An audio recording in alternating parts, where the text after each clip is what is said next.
Welcome to our program on Kardec Radio.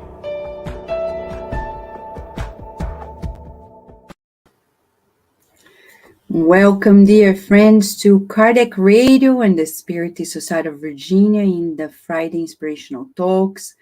This is a moment for us to learn together, to reflect, and most of all, to prepare us to fulfill our duties on earth, because we are on earth reincarnated temporarily. When we least expect, boom, life changes. And we're in the afterlife, and the circumstances will change, the roles will no longer be mother, father, daughter and sister, or brother or husband, of anybody, because those titles pertain to that reincarnation. Our affections continue, but we'll no longer be doctors or this or that and the other. We are spiritual beings. Those who feel it right now will more easily humble themselves to life, humble to circumstances and to the understanding that life is what it is. So let's talk about suffering, right? What is our usual attitude before suffering? Are we so proud that we're suffering? And we say, like people who told me once, I don't know what to say to a psychologist. Well, if you're suffering, you just say what you're feeling. Or, I don't need help. I'm fine. No, we're not fine. We need one another. And we will be fine when we are just like Jesus. When we cherish each other's company, trusting our divine potential, being sincere and honest, and stop playing games, especially in sacred places like a Spiritist center. Places like this, so hard to build on earth. The Spiritist Society of Virginia is 15 years old, pretty much. We turned 15 years in June, on June 19th. Yeah, believe it or not. Juneteenth, that's when we're turning 15 years. So hard work. So much hard work. And yet, there are people who play games. We don't, right? So we're going to invite you for a message. We're going to invite a friend, Paloma, to read a message for us and to bring us to this moment. When we listen to this message, we'll prepare for a prayer and then our study. Hello, dear friends. We're going to read a message from the book Our Daily Bread, chapter 107, Compassion. But compassion with contentment is a great gain.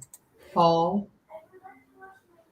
Much is said about compassion, but when we make references to this virtue, it is hard to distinguish between compassion and lowering oneself. I'll help this man, but he's an addict. I'll help this woman, but she's ignorant and bad. I'll take pity on this brother, but he's cruel and ungrateful. I feel for this person, but he's no good. Such statements are repeated all the time by lips that claim to be Christian. In fact, on earth we normally encounter only the compassion that is comprised of a soft voice and thorny hands. It dispenses honey and poison. It puts balm on wounds and then tears them open. It extends open arms and charges payment for recognition. It rescues and then pummels. It supports and then discourages. It offers kind words and then hurls hostile retorts. It appeases the hunger of life's travelers with loaves full of bile. True compassion, however, is the daughter of love. It wastes no time pointing out evil. It is concerned too much with the good to trade it for trifles, and it knows that each minute in the economy of life is precious. The gospel does not refer to the false compassion that is full of illusions and demands. Those who display enough strength to embrace the Christian life find the resources to assist joyfully. They do not get caught in the web of destructive criticism, and they know how to sow the good, water its seeds, tend to its shoots, and await its fruitage. Paul tells us that compassion with contentment is a great gain for the soul, and honestly, we know of no other than can bring more prosperity to the heart. Let us then pray, feeling the compassion of the good spirits towards us, which is true compassion. They know who we are and they love us unconditionally. Let us then pray together, feeling the joy of being loved unconditionally, stimulating us to do the same.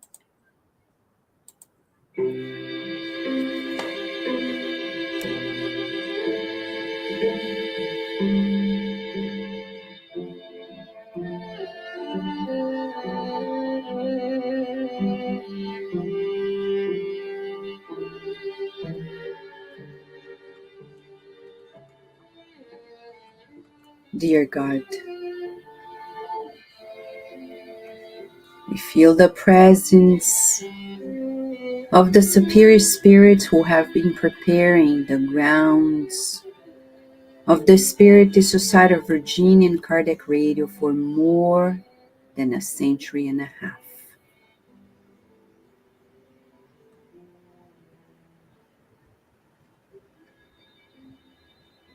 And now, as we are here gathering together, not only in person, but in two realms and also in this virtual presence, we open ourselves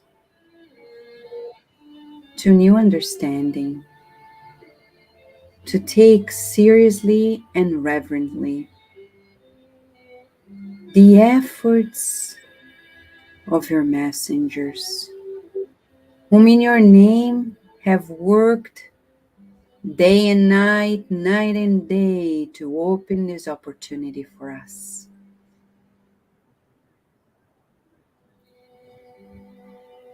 And we visualize the group of superior spirits that guide all of us, inspiring each one of us to new understanding and to important decisions that may affect generations to come. For our lives are precious and divine, and the works of the good are treasures for humanity on earth.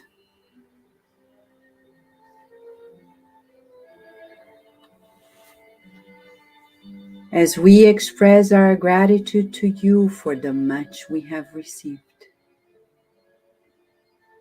we need to ask you for all those who have their names in the book of prayer, for all those who are here seeking solutions and resolutions for a new life.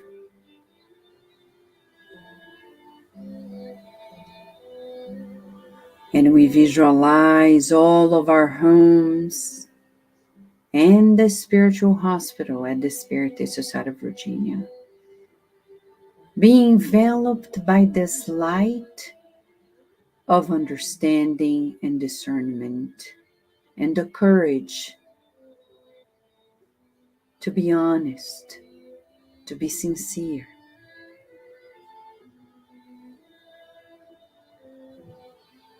Feeling the presence of the determined master who has taught us so much over the last 2 millennia. We want to thank you for this renewed opportunity today. With your permission, guidance, inspiration, and protection, we would like to begin our service and its therapeutics in your name and love, and so be it.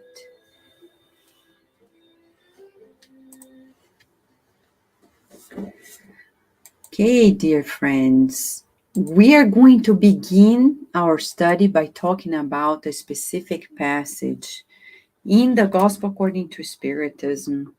The Gospel according to Spiritism is a book that is not necessarily, we can study it, right? But it's a book beyond study. It's a book to guide our lives. There's no question anymore. Of course, there's no dogma. We can study, reflect. But if we don't put in practice, we become hypocrites. So, chapter 5 is all about blessed are the afflicted.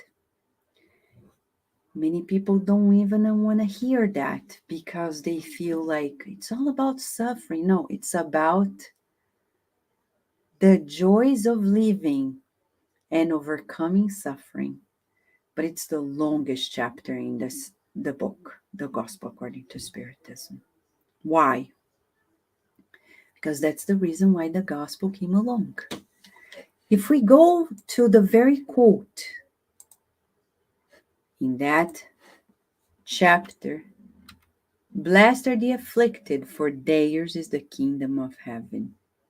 We ask, why did Master Jesus emphasize it so much and promised us that we would achieve the kingdom of heaven? How can we put affliction and happiness in the same sentence?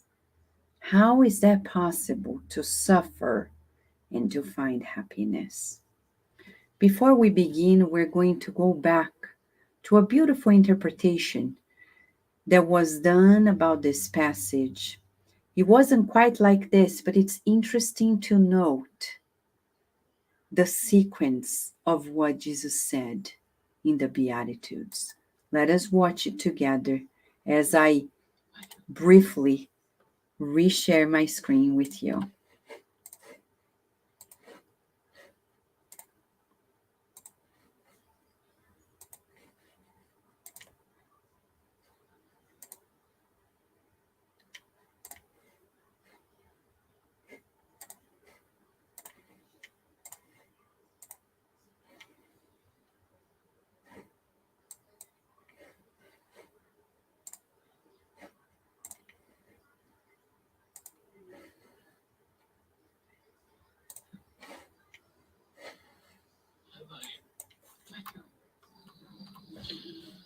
Bye-bye. I've got it. The opening? Yes. What is it? A map. A what? Directions. Where people should look to find me. Okay. Give me a moment.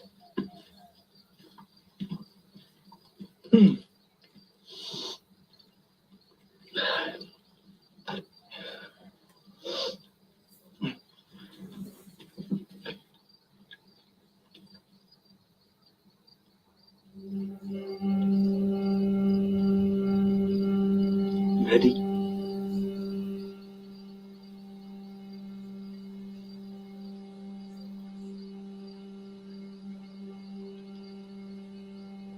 Have I? Blessed are the poor in spirit, for theirs is the kingdom of heaven. Blessed are those who mourn,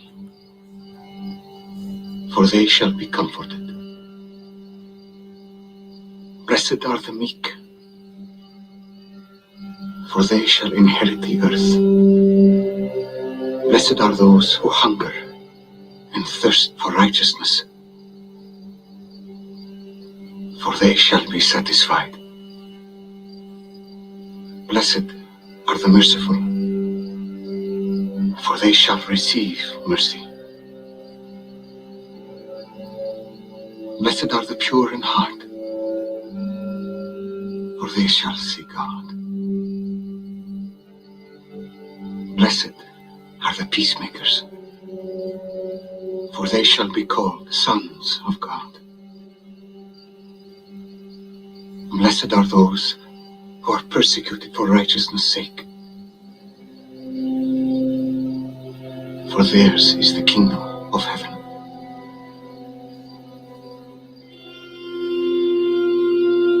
Blessed are you when others revile you and persecute you and utter all kinds of evil against you falsely on my account.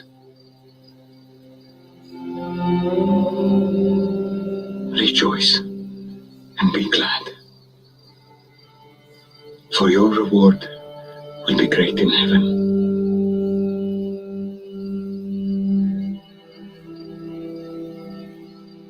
Yes, but how is it a map?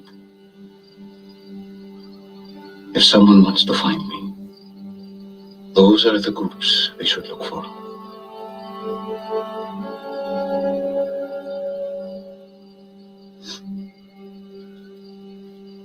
And then, you are the salt of the earth.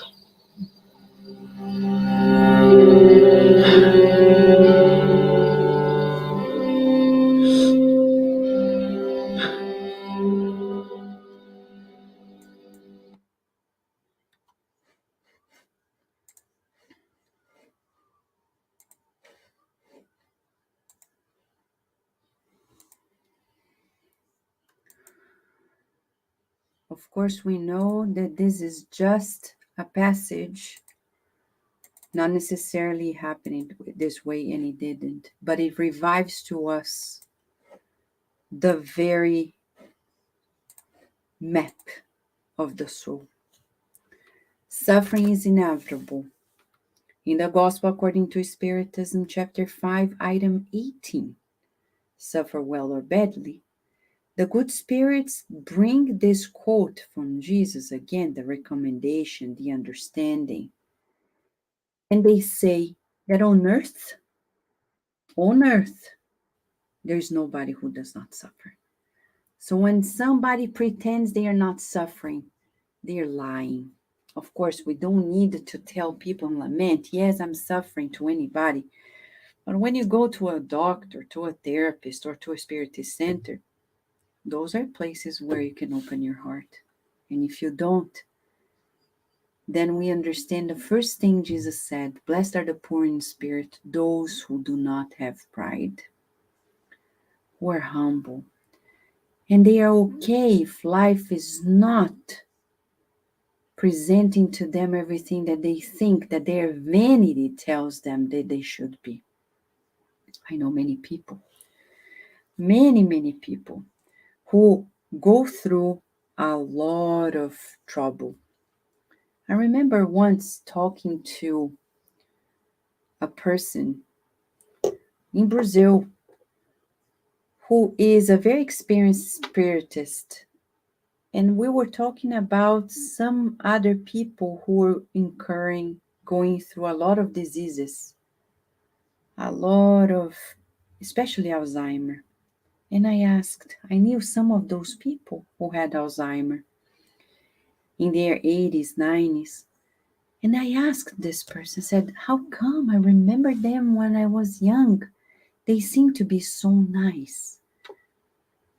But this woman said, she was not criticizing. She was just helping me understand.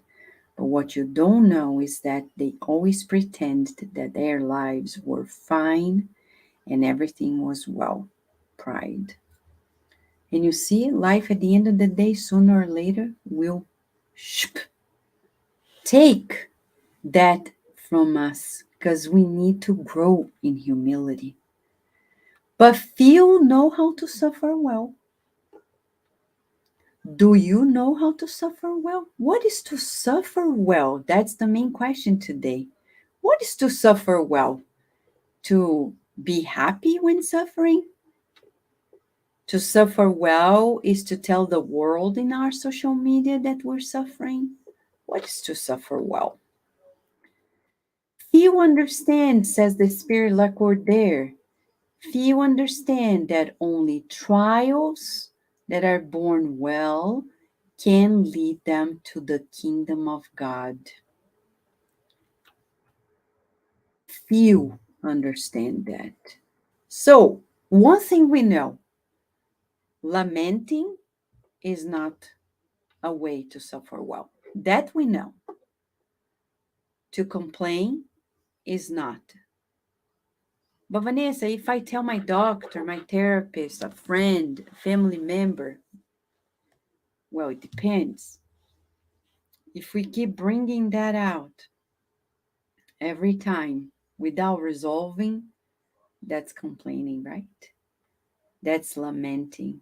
Like André Luiz in the book No Solar, there's a whole chapter that talks about the beautiful advice that Minister Clarencio gave to André Luiz when he comes into the hospital room and asks André, "How are you doing?" And he lays out his complaints. "Oh, poor me, my life, my family members, life is so difficult. Oh my gosh." And then Mr. Clarencio says, "André, lamentation is a mental illness."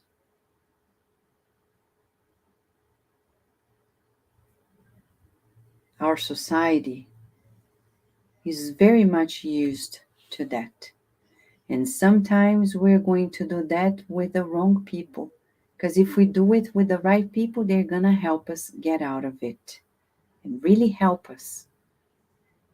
So, the spirits say that when we go through problems, crises, difficulties, challenges, to go through them graciously and suffer well, we can't complain and we can't get discouraged.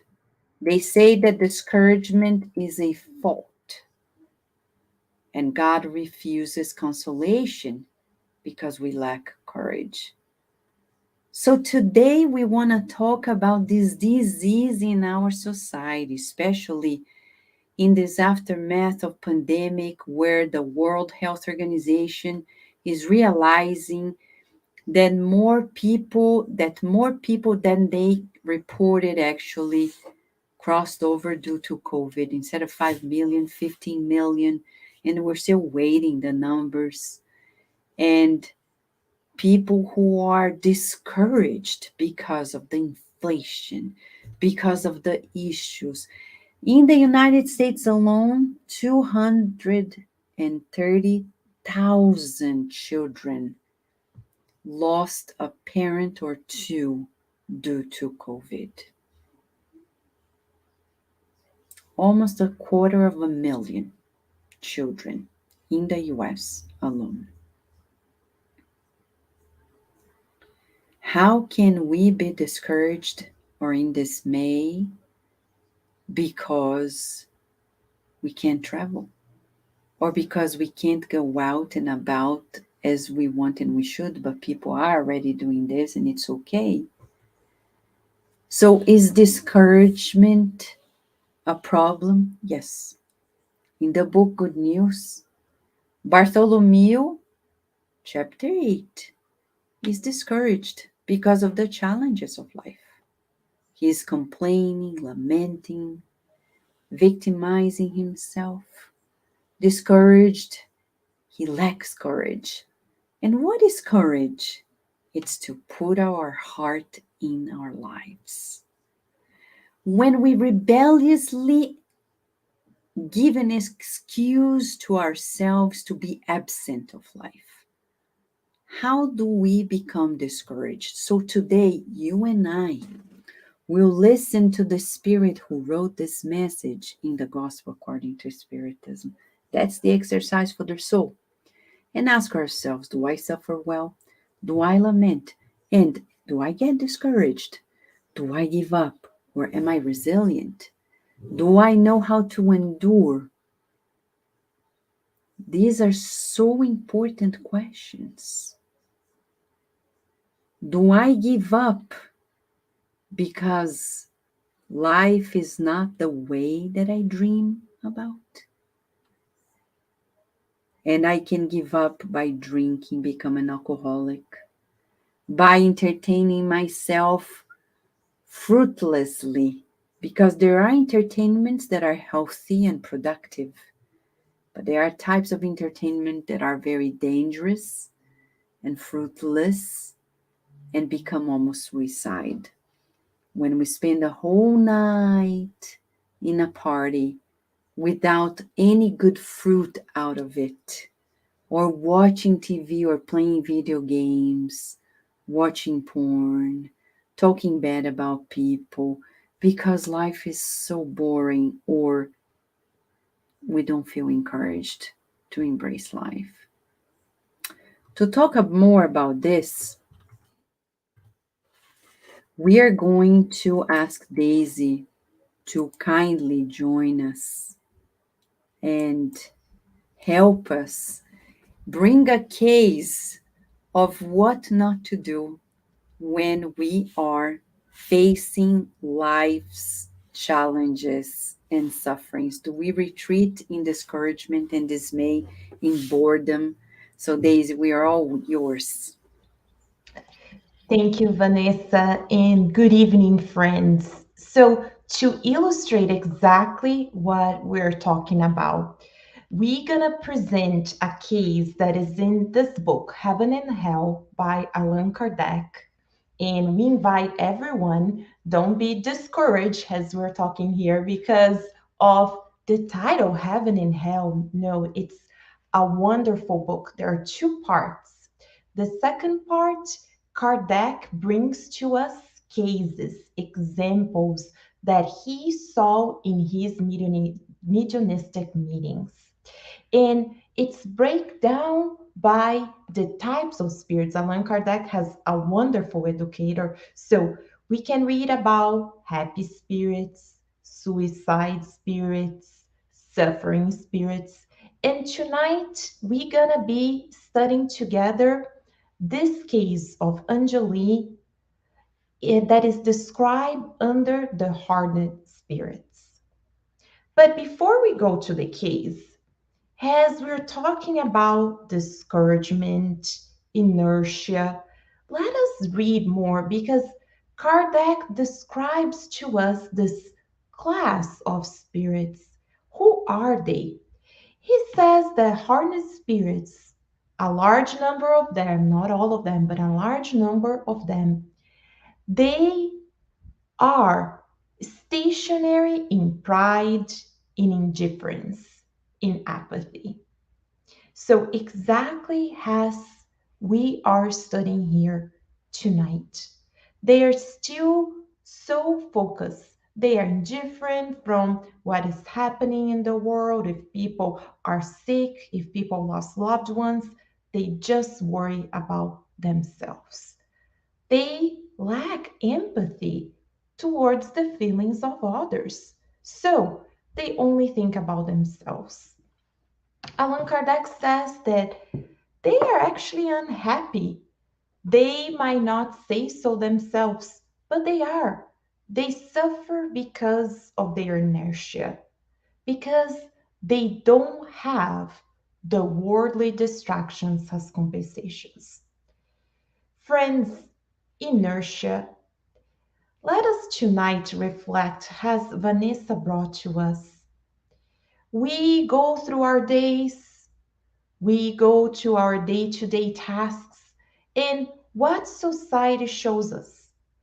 Well, get home and do what? Lay on the couch and enjoy, right? I had such a hard day, I deserve. But yes, the physical body needs rest. But what is the limit for us? Is it hours and hours of watching TV, of entertaining ourselves because we quote unquote deserve it? So, what happened if we are in this inertia? That is exactly the case that we'll see. Kardec says that individuals who, while incarnate, lead idle existence useless both to themselves and to others. So, to illustrate, let us go directly to the case because we might be thinking, well, this case, 1862, this is not happening in our society right now. Is it, friends? So, they start by describing Angeli as someone who lacks initiative.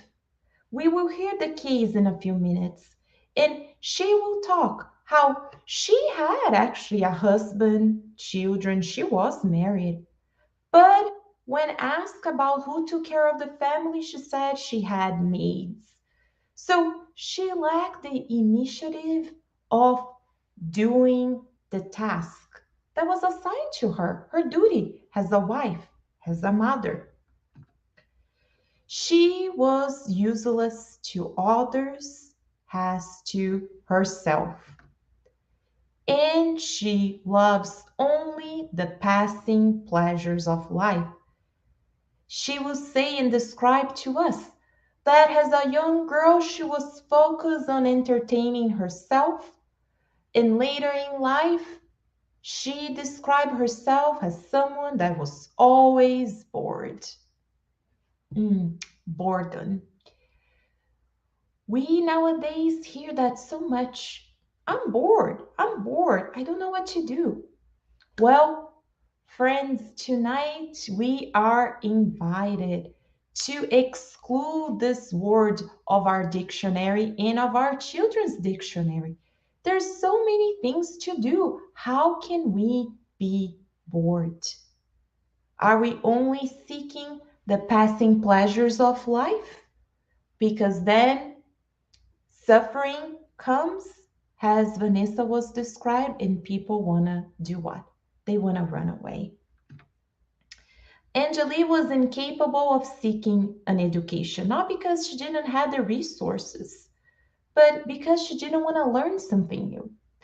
And for us, learning something new, it doesn't mean we need to go pursue higher education, that we need to take fancy courses, but learning something new every day. The mentors are always pushing us to learn something new. It can be something as simple as the mentors at the Spirit Society of Virginia says, learning how to brush our teeth with our left hand. But nowadays, there's so many opportunities. We can go on YouTube and learn so many different things. There are courses from very reputable universities that we can take online for free. But Angeli decided that she didn't want to study. And isn't that true, friends? We might go to school, but we do what? We do the minimum, right? Just to pass to the next grade because we cannot wait. Right? We hear that so much. We cannot wait to finish school so that I can work. I don't need to worry about school. And then people start working and then they're already counting the years for retirement. Is that truly the life that we asked to reincarnate it for? Angeli was unable to fulfill her familial and her social duties, and she prioritized frivolous distractions. Yes, friends, we're living in a time where social media is so easy, right? We can spend hours just browsing through social media, and when we least realize, where has our time gone? So, are we prioritizing these frivolous distractions? Because then, when we are asked to spend an hour or two volunteering, we are counting the minutes when we're going to leave. When we go to the Spirit Center, we are counting the minutes when it ends. But of course, if we are at a party enjoying ourselves, we don't worry about the time, right?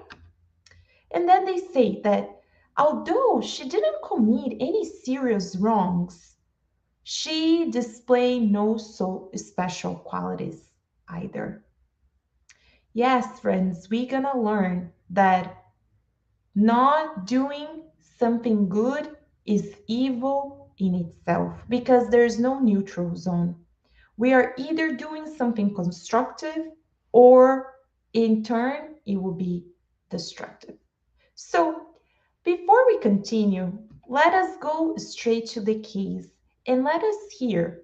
This is the dialogue between Angeli after she had discarnated. She is in the spiritual realm and she comes to one of Kardec's meeting, and we will hear the dialogue between Angeli and the medium, the counselor.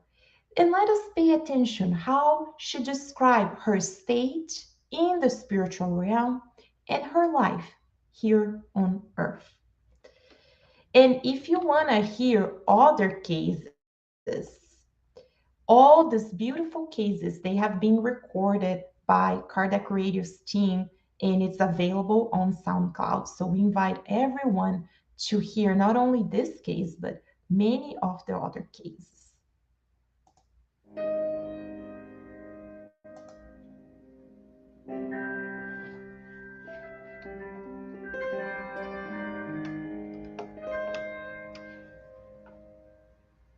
Angel, Uselessness on Earth, Bordeaux, 1862. A spirit presented itself spontaneously to the medium under the name Angel. Have you repented for your wrongs? No. Then why have you come? To try to do so. Aren't you happy then? No. Are you suffering? No. Then what do you lack? Peace.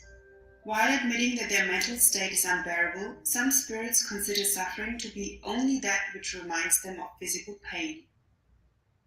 How is it that you lack peace in the spirit life? Regret of the past.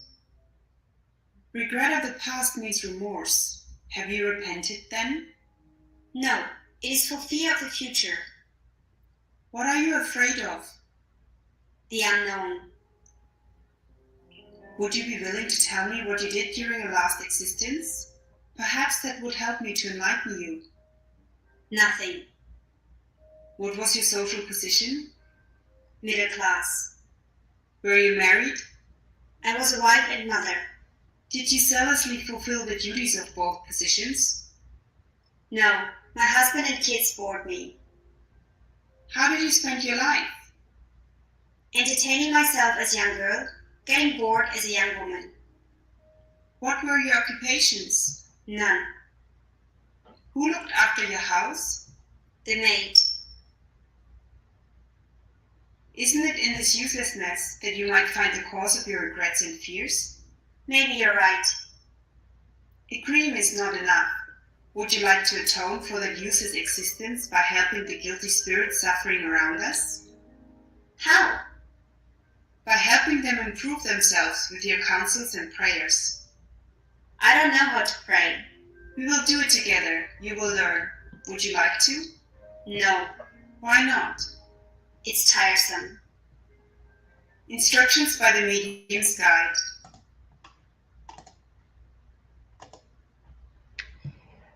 Friends, this is the dialogue that we heard directly from Angel. Her state in the spiritual realm, not too different to what she experienced as she was here, incarnated. She was bored. She had a useless life when she was here. So the mentors then provide some explanation for all of us, saying that Angel had an unfruitful and blameworthy life because evil originated from neglecting the good. So every time that we choose, because we have the choice, not to do something useful, if we go to the Spirit's book and there is the law of work, work is a law, Kardec asked the spirits, what is the definition of work? And the High Spirit says, any useful activity. So, anytime that we're involved in a useful activity, if we are reading this wonderful books, educating ourselves, our eternal spirits, we are being useful. If we are watching constructive programs on TV, if we are doing a productive activity, if we're cleaning our homes, if we're fulfilling our jobs.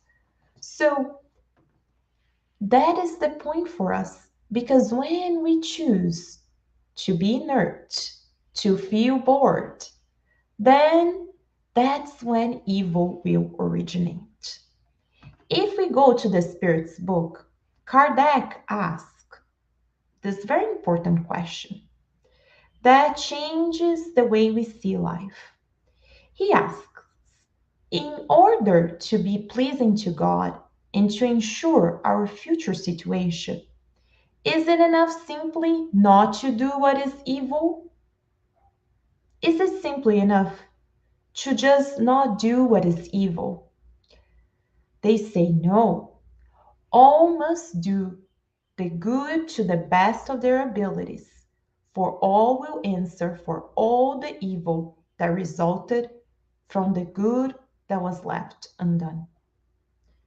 So there is no neutral zone. We learn that there's either the good or quote unquote evil, because we know evil is just temporarily the lack of the good. But we cannot be in this state there where we are neutral.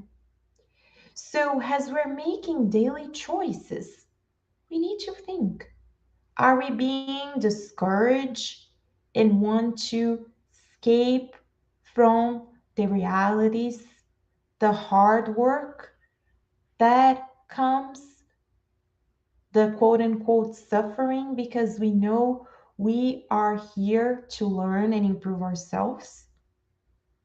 In another question, also in the Spirit's book,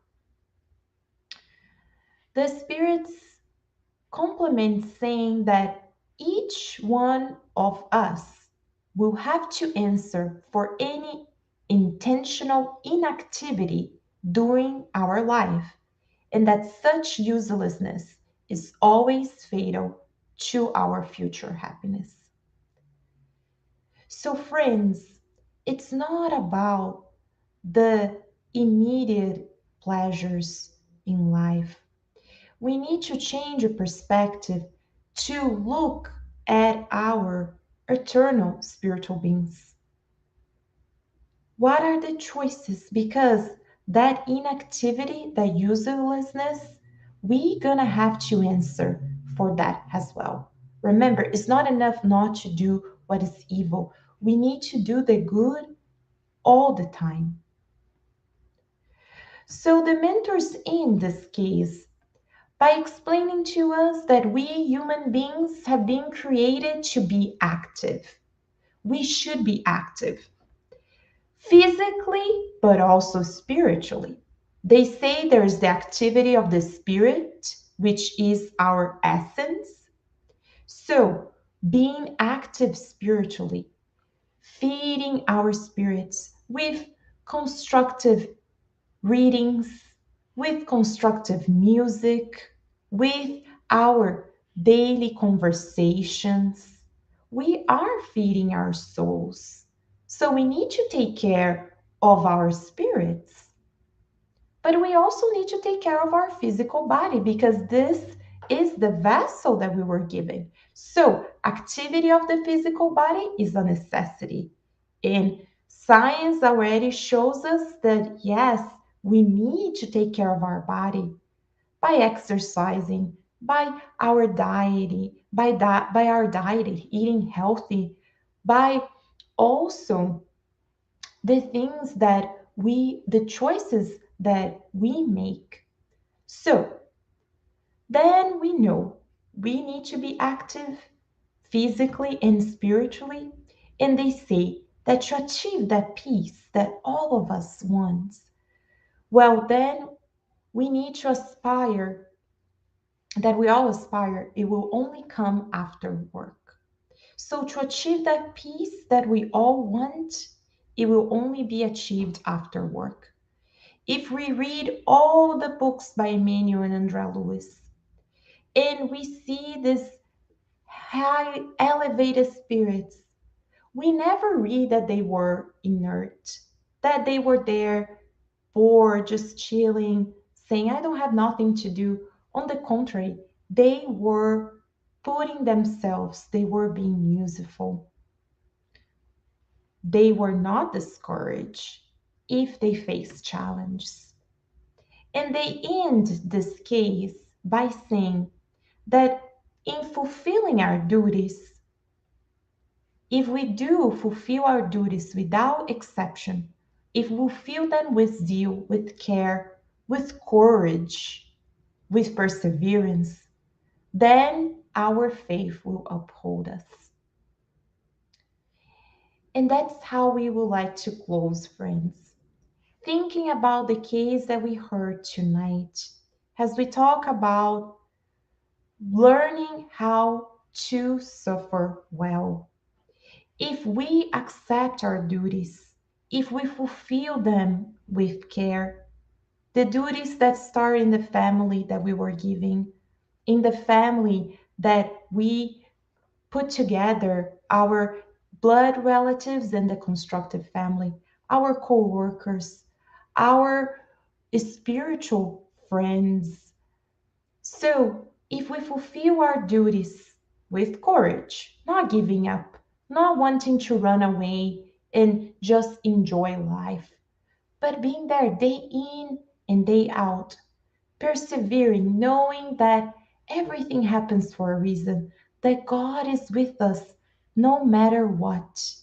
We only have a very narrow vision because God is already seeing everything else. So if we do that, then our faith will truly be our strength throughout it. So with that, we'll pass it back to our dear Vanessa so we can continue studying about this beautiful topic tonight.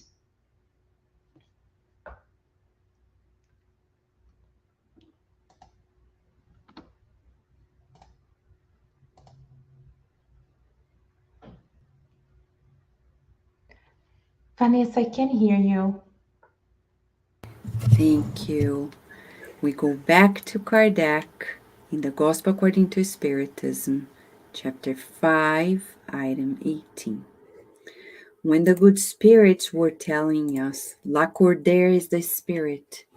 He says that few suffer well. Is it important? Yes, because blessed are those who know that their suffering has a purpose, a learning purpose. As Louise Hay says, before you shoo away your disease, ask what it is here to teach you. But do we do that? No. We hide it. We want to run away from it. We pretend it's not happening, and we don't humble ourselves to it. So to suffer well is one, not to lament. Two, not to be discouraged. Daisy just showed to us the case of Angel and her discouragement in life, her dismay, her boredom. How many people feel like this? And especially when they are in difficult circumstances.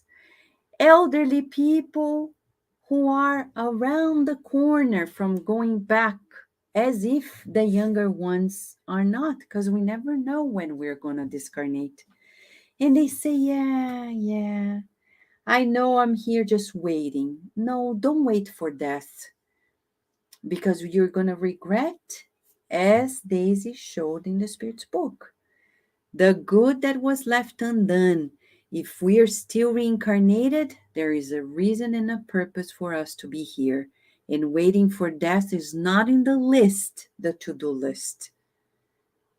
Nursing homes, if you have a relative or a friend, find ways to remind them that waiting for death is not an option. Okay, even those who are terminal. I've been in touch with people who were terminal patients. And we were always telling them, use this time to maximize your accomplishment within. You may not be able to go back to work. You may not be able to do housework, but you, the spirit, you're still capable of cleansing the grudges that we're still holding. Forgive everyone in your life. Forget the past. Redress the mistakes. Today we were talking to a 12-year-old boy, and we were teaching him how to create a wonderful father in his mind. His father is quite absent in his life. And he was like, but how can I do this? I don't know what it is to have fun with my dad. Well, pretend you are a Hollywood movie director. You're going to write that movie because we are the writers of our own lives. You can write your own movie and say, my father within watches a game with me, has an ice cream with me, drives a car with me, teaches me how to drive, talks to me about this, that, and the other. We watch a movie together. If that's the perfect dad to you, then build that image in your mind. By doing so, you are going to gravitate to that scenario sooner or later. Because right now, your temporary dad is disabled. He may not be disabled physically, but he's incapacitated emotionally from attending to his duty as a father. Meanwhile, don't get discouraged. Put your heart in life. Rejoice in the image of your Father within you. Is that possible? Oh, yeah. There are many studies with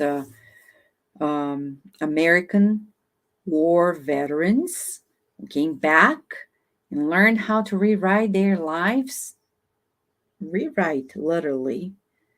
They are very traumatic experiences, and by doing so, they redefined their very experiences and thus their physiology.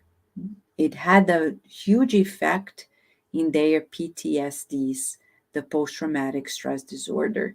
So we need to learn how to put mind over matter and create the life that we want in our minds, because Jesus was never discouraged because we were rebellious and still are, because we were the way we are and we've been.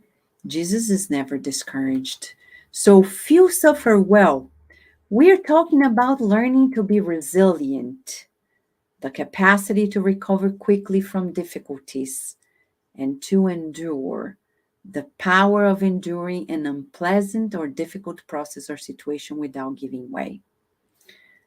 Last week, Dr. Joyce Magalhães, I followed her life with her husband, Marco Magalhães, who came to Kardec Radio a while ago to talk about miscarriage. They went through a lot of miscarriages. Today, they have 3 beautiful children. They endured the process. Their first child, Daniel, went through a process of epilepsy, and yet they never gave up. He recovered, he's doing well. They endured, they were resilient, they were capable of quickly recovering from difficulties. They endured those difficult processes without giving up.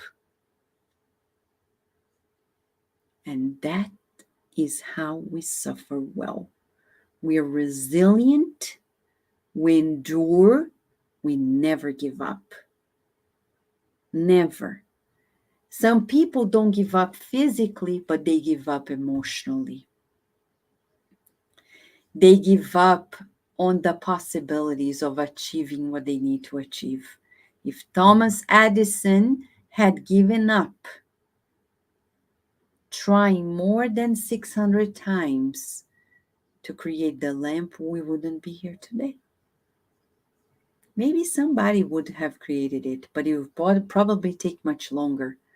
He was so resilient, and at the same time, he was so determined. He endured the difficulties, the unpleasantness of failures. Failures are just a sign of what not to try again. Try something else in a different way. Some people not necessarily try something else in a different way. Sometimes it's about pray before you do what you need to do.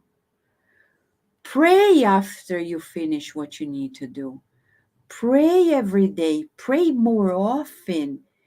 And not only pray more often, but fix your comfort zone.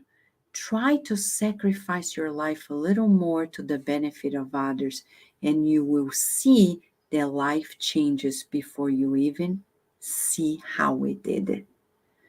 To wrap it up, that goes hand in hand with what Daisy brought to us in the book Heaven and Hell. Lacordaire ends this chapter, this item in chapter 5, which is item 18 in the Gospel According to Spiritism. Blessed are those who have the opportunity to test their faith, their determination, firmness, their perseverance, and their submission to God's will. For they will receive 100 times the joy they lacked on earth, and after labor will come repose. Our model for this, in faith, firmness, perseverance, submission to God's will, is Master Jesus. He was always humble, always down to earth, grounded, transparent, sincere, and honest. He was a true team player. He was who he was, and he is who he is, and he's the model for us. We won't be happy if we don't go through the pathway he taught us. Today, blessed are those who really allow themselves to go through the process of challenges and difficulties in an honest, sincere way. No longer playing games with life. To finish this, I would like to share with everyone who is here with us pretty soon, in a month, a little more from now, we are going to celebrate 15 years of the Spiritist Society of Virginia. It hasn't been an easy road. There were moments in which many people didn't understand, didn't believe, didn't join in, didn't help, or on the contrary. But the mentors always say, keep on doing it, keep on marching, keep on being there and expanding. And here we are. Kardec Radio is a byproduct of it all. And we would say it's the symbol of what it is to suffer well.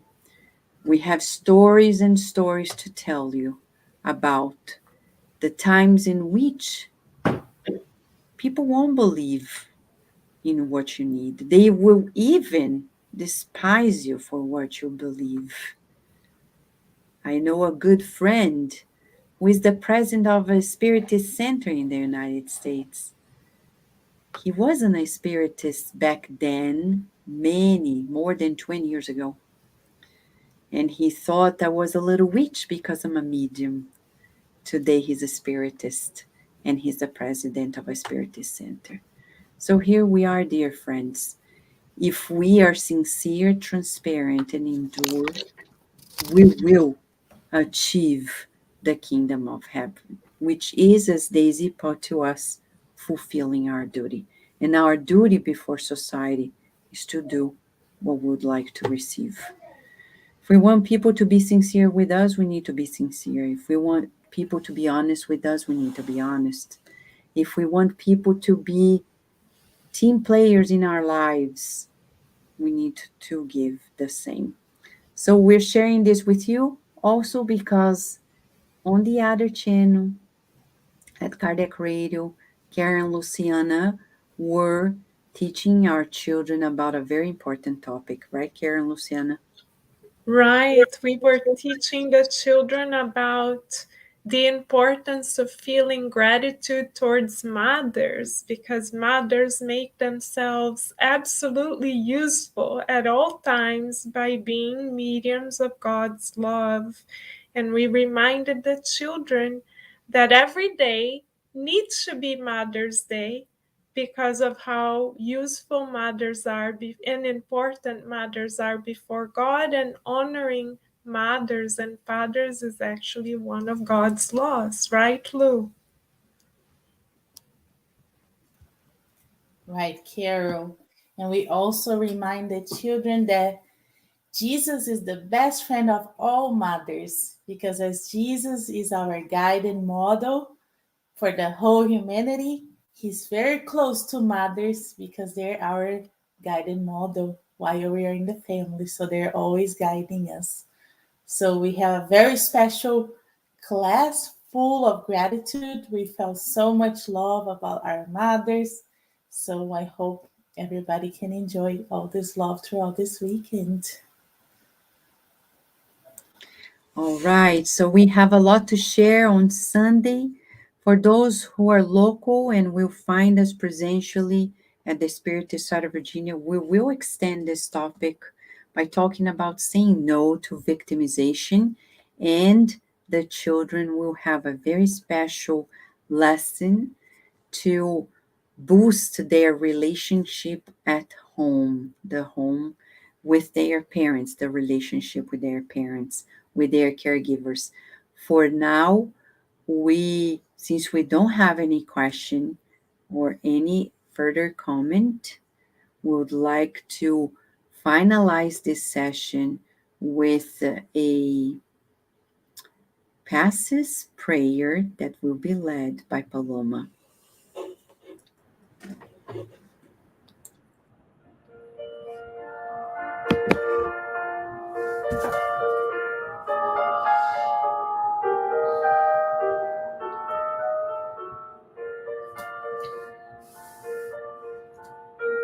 Let us visualize our beloved Master Jesus and Mother Mary. As we reflect in suffering well, they are examples to us how it is to resign to God's will, accept the challenges in life, but never being discouraged. Contrary to that, elevating themselves even more to the higher vibrations, allowing love to continue to flow through them. As we have their images now in front of us, let us invite them into our homes. They bring with them a team of doctors and nurses that are prepared to deliver the necessary treatment that each one of us needs. Let us visualize golden light enveloping ourselves. This light that disperses old energies, at the same time that replenishes our vitality. Let us visualize our loved ones, near or far, visualizing them also receiving this golden light, healing golden light. And let us now visualize our homes being cleansed, harmonized, every single room, being permeated with these vibrations from the on high. And now, dear friends, we pray. Beloved Master Jesus, what a teaching was delivered today. We want to express our gratitude to Kardec and to all the spirits that came to deliver such important message. We will try our best to do our inner reflection so that we can understand the points of suffering and how we can accept it, think about it, how to suffer well.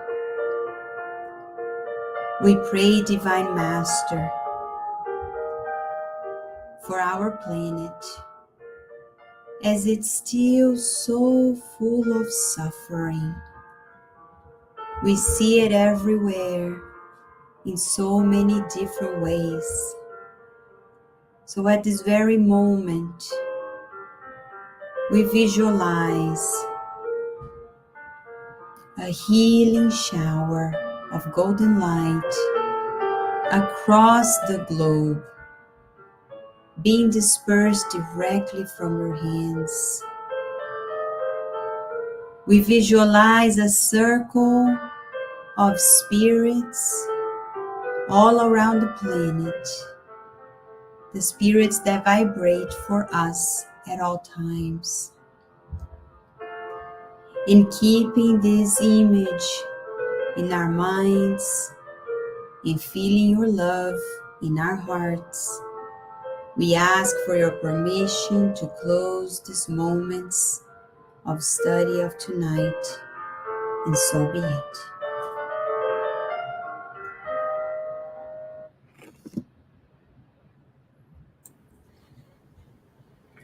Thank you, friends, for being here with us. If you have any question past this live moment, feel free to write to us at kardecradio@gmail.com. We'll be happy to listen from you and talk to you. Meanwhile, stay tuned because there's always more Kardec Radio, because here we are always nourishing our souls. Thank you, friends.